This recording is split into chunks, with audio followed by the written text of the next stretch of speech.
buat tindakan ataupun benda yang betul. Kita sentiasa sanitize tangan kita, dan kita sebenarnya dalam keadaan yang susah, dalam keadaan wabak COVID-19 ni, ada banyak individu dekat luar tu yang cuba untuk ambil kesempatan jual kita sanitizer yang sebenarnya bukan tak ada kandungan yang betul, tak ada alkohol dekat dalam, yang tak boleh bunuh ataupun basmi kuman. Okey, jadi kita bersama dengan Pegawai Farmasi Pejabat Kesihatan Daerah Kelang, iaitu Encik Muhammad Zihan Mustafa yang bersama dengan kita sekarang untuk video call. Assalamualaikum Cik Zihan. Waalaikumsalam, alhamdulillah. Oh, Cik Zihan, kita sekarang ni memang sedang kekurangan, dan kalau kita tengok, kita minat betul dengan sanitizer sekarang ni. Ya, betul tu. Memang kat pasaran mungkin sekarang ni agak ni stok agak berkurangan lah. Alright. Jadi mungkin kita nak tanya dengan Cik Zihan, sebenarnya apa fungsi cecair pembasmi kuman ni kalau nak dibandingkan dengan basuh tangan menggunakan sabun? Okey. Satu soalan yang bagus lah. Sebenarnya bila kita berbicara berkaitan dengan basmi kuman ni, so basmi kuman ni macam skop yang besar lah. Sebab kuman tu dia bukan sahaja bakteria, dia termasuk juga virus, dia termasuk juga dengan fungus. So satu skop yang besar lah. Tapi yang sekarang ni, kalau yang lebih relevan sekarang ni di pasaran, kita kena tengok ada tiga lah. Sama ada dia disinfectant, ataupun dia hand sanitizer, ataupun dia adalah kita panggil sebagai antiseptik. So dia ada tiga. So benda ni yang paling penting adalah untuk kita tahu kat mana ia digunakan dan bila nak digunakan untuk apa. Okey, contoh dia, kalau kita nak guna untuk tangan, memang kita kena pakai hand sanitizer lah. Hand sanitizer. Kalau kita guna untuk perkakasan, untuk permukaan, kita pakai disinfectant. Yang warna kuning tu disinfectant? Disinfectant ni dia warna tu dia tak tentulah, tapi yang penting adalah bahan yang ada di dalam dia lah. Dan yang ketiga adalah luka lah. So bila luka baru kita pakai antiseptik. Okey, antiseptik. Yang kuning tu antiseptik. Okey, tapi macam mana kalau kita di rumah, kalau kita lihat ada yang menggunakan hand sanitizer tu untuk lap barang-barang dekat rumah? Saya pernah buat macam tu. Okey. So yang untuk perkakasan dekat rumah ni memang sebenarnya yang disarankanlah. Okey, sebab dia tak ada lagi kajian yang betul-betul kalau kita nak cakap berkaitan dengan COVID-19 ni. So dia tak ada lagi kajian dilakukan terhadap virus tu. Okay, sebab dia virus baru.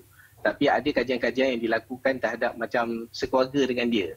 Yang virus-virus yang kita dah lama tahu. Memang macam Ebola semua. Ya, macam geng-geng virus yang sama lah. Ya, macam SARS semua. So ada bahan yang dah dikaji memang boleh membunuh dia. So antara dia, ni saya kena baca sikit lah sebab ada lah senarai dia. So antara dia adalah kalau dia mengandungi benzyl chromium chloride, ataupun dia mengandungi etyl alkohol, isopropanol, ataupun sodium hypochlorite. So itu antara dia lah, dan dia pun ada concentration dia yang tertentu.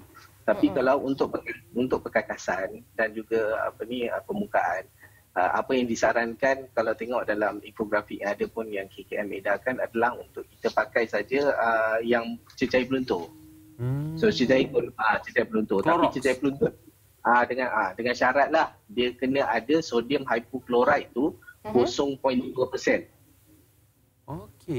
Sodium hypochlorite tu kena 0.5%. Kemudian bila kita nak buat bacuhan ke apa, kita kena ambil 1 liter sodium hypochlorite tu, dicampurkan dengan 9 liter air pipe. Lepas tu bila kita dah campur, kita tak boleh nak simpan-simpan lagi dah. Kita terus gunalah. So dia tak boleh macam buat dulu, lepas tu esok kita nak guna, tak boleh lah. So kita dah campur, kita dah cairkan tadi. So kita terus guna untuk pembasuhan lah. Sukatan kena betul. Yang tu untuk permukaan yang kita selalu pakai, yang selalu sentuh, yang selalu guna. Tapi kalau macam untuk permaidani ke apa, selalunya kita gunakan dalam bentuk semburan aja. So yang itu 5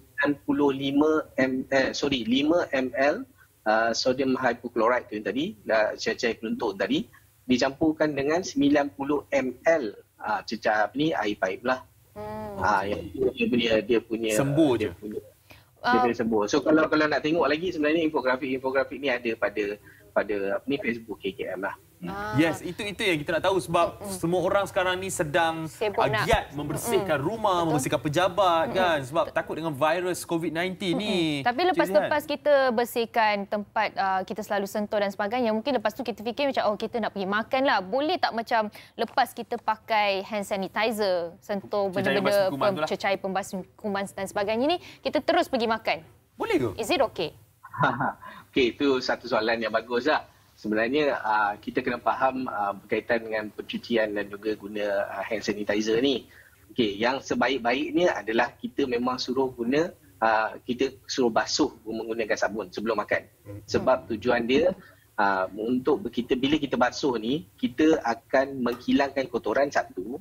Yang kedua, kita akan membuang juga mikroorganisma ke virus dan sebagainya daripada permukaan tangan kita. So bila tangan kita bersih daripada kotoran dan juga virus dan mikroorganisma semua, so kita susah nak dijangkiti penyakit. Sebab tu kita disarankan untuk guna sabun dan air. Dan kalau boleh, tapi dia ada syarat dia juga. Sekurang-kurangnya kena 20 saat tu masa nak cuci tu, dan cara cuci pun ada banyak dah video-video tunjuk macam mana cara cuci tu kan. So 20 saat. So 20 saat tu ada orang kata nyanyilah lagu Happy Birthday tu dua kali. Sambil masuk tu nyanyi lagu Happy Birthday tu 2 kali. So 20 saat lah. Tapi kalau saya yang paling penting. Tapi kalau saya baca surah Al-Fatihah lah, alhamdulillah lebih daripada lagi bagus kan. Okey, Cik Zihan, ada satu lagi. Ada satu hand sanitizer kalau kita tengok sekarang yang banyak ada pewangi-pewangi yang wangi betul. Yang ada macam-macam jenis berry lah, orange lah, apalah. So adakah itu berguna untuk musim sekarang ni? Okey, untuk hand sanitizer ni dia ada syarat-syarat dia lah untuk kita kata dia berkesan untuk membasmi kuman ya. Tapi saya rasa sebelum tu saya nak bagi tahu berkaitan hand sanitizer ni, dia tergolong dalam 2 kategori. Sama ada dia adalah kosmetik ataupun dia adalah ubat yang kita kategorikan sebagai ubat am ataupun ubat OTC.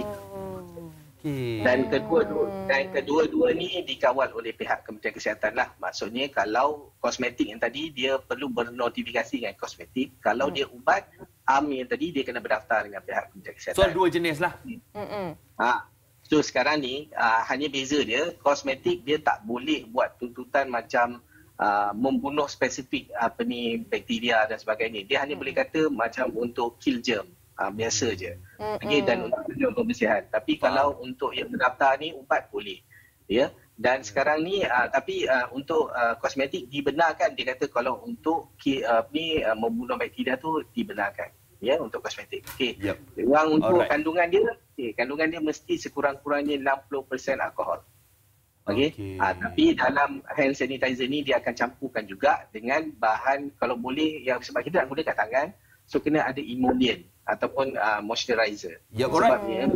Okey, baiklah. Terima kasih Cik Zihan sebab kongsikan begitu banyak info-info yang cukup berguna, sangat bermanfaat untuk kita sekarang di keadaan sekarang ini, Cik Zihan. Terima kasih banyak-banyak kepada Encik Zihan Mustafa yang merupakan seorang pegawai farmasi Pejabat Kesihatan Daerah Kelang.